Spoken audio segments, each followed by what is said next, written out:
Ioana Talk Plants? Mid-April, here at the Pacific Rim Institute, together with Oregon grape, Mahonia aquifolium, plant family Berberidaceae or Berberidaceae, cousins Berberis vulgaris or barberry, an Eurasian species, and Berberis twin Bergii, also known as Japanese barberry, cultivated as a short ornamental throughout North America. Cousins, here in the Pacific Northwest, Mahonia nervosa, also known as short Oregon grape or dull Oregon grape. Terrible names. I would be nervous too.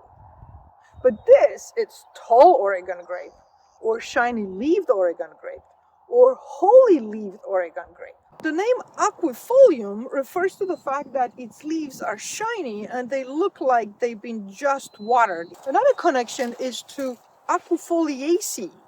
This is the family for holly, genus Ilex, and this happens to be Ilex aquifolium, also known as English holly. It was introduced here as an ornamental and is doing pretty good for itself, naturalizing, which is why here on the Pacific Rim Institute we actually are removing it. And I'm strongly advising that you should do the same on your property if it's not in its native range. And it's not in its native range here in the Pacific Northwest of North America. They're shiny, waxy, and survive winter without losing a lot of water.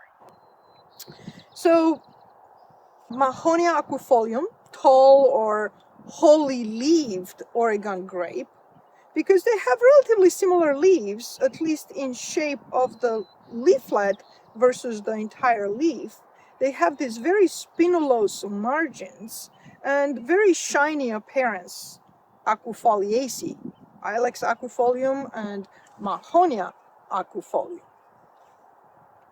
The big difference comes into the fact that this is a simple leaf. Well, this is a compound leaf. And in this particular species, it has usually 5 to 9 leaflets. The leaflets are oppositely arranged and they have no petiolule.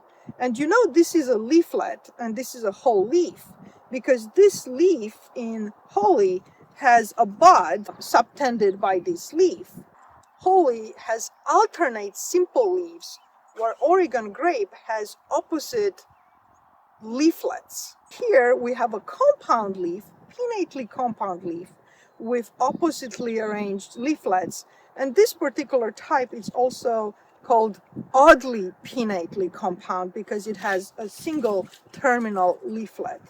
Oregon grape, incidentally the state flower of Oregon State, has a much larger native range, going north to southern British Columbia and south to northern California. In Washington, it grows on both sides of the Cascades, extending farther east to northern Idaho and eastern Montana. An evergreen shrub that grows 1 to 2 meters tall, occasionally taller, especially in the forest. It can tolerate full sun as well as partial shade. It blooms from March till June, depending on what latitude or altitude you're located. And even though it produces a high amount of flower, fruits, and seeds for sexual reproduction, it's also easily stoloniferous, reproducing through vegetative reproduction. And this way, it can become invasive even in its native range. But it is deer resistant, which is important, especially right here on Whidbey Island. It provides habitat for biodiversity, as well as feed for a variety of pollinators early in spring. It blooms bright yellow, which can lighten up an occasionally gloomy spring day.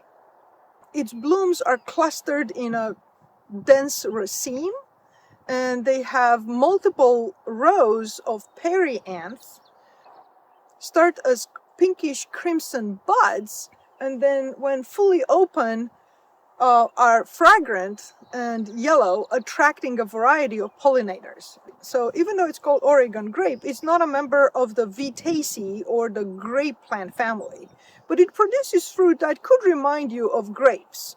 They range from blue to darker with a plume. They're very seedy and quite sour, but delicious if you like sour. They're consumed by coastal pre-Columbian populations, making a great addition to otherwise fatty salmon or venison. Being stoloniferous, it can become invasive even if it's native range. But you can mow it and you can dig it, or you can invite an herbalist friend that might want to use the roots, which were used for a variety of medicinal applications. Unfortunately, there is not enough scientific support. Cautions: Oregon grape fruits and herbal preparations can lower blood pressure and blood sugar levels, a problem for people that are already on medications for high blood pressure or high blood sugar levels. Also very important to note, preparations of Oregon grape are very dangerous to infants and pregnant women. They contain berberine, which can affect brain development. Totally safe for an adult. Nobody's gonna eat too many. They're small, not as easy to pick. And did I mention sour? But if you have any land in its native range, you might consider Oregon grape, tall Oregon grape, holly-leaved Oregon grape, Mahonia aquifolium, also known as Berberis aquifolium, as an ornamental evergreen shrub.